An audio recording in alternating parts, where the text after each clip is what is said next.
Mga karaki, magluto ako ngayon ng litob. I-marinate ko muna ito mga karaki ng mga 15 minutes bago lulutuin.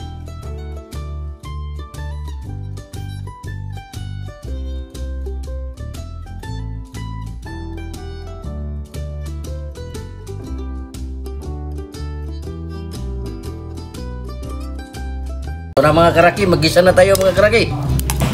Bawang.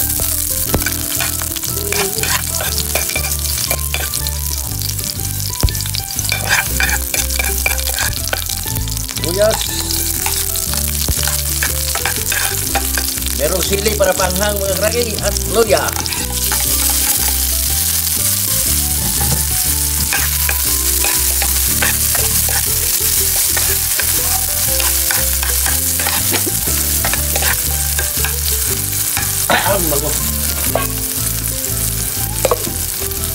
At ilagay na natin ang nakamarinate na lito.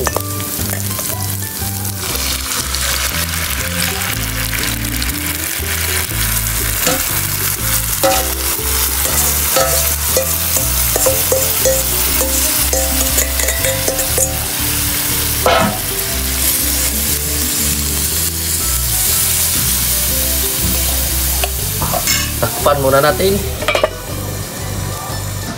Ito na guys, mga karaki. Haluin muna natin mga karaki.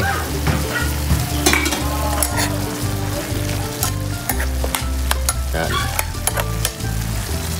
Kulo-kulo.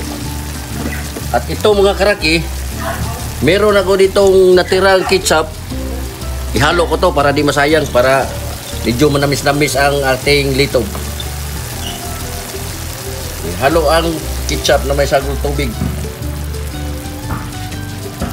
para walang masayang mga karaki.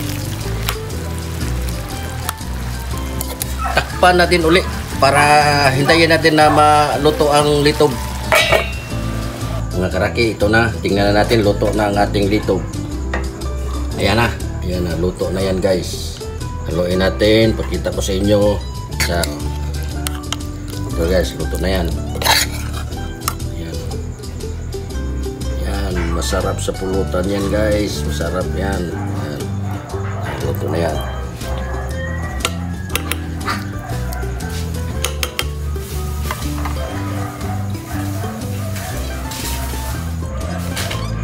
Ito na ang aming litob.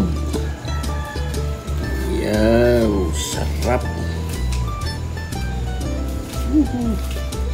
Hanggang dito na lang. Yan. Maraming salamat. Ingat kayong lahat mga karaki. Bye-bye. God bless.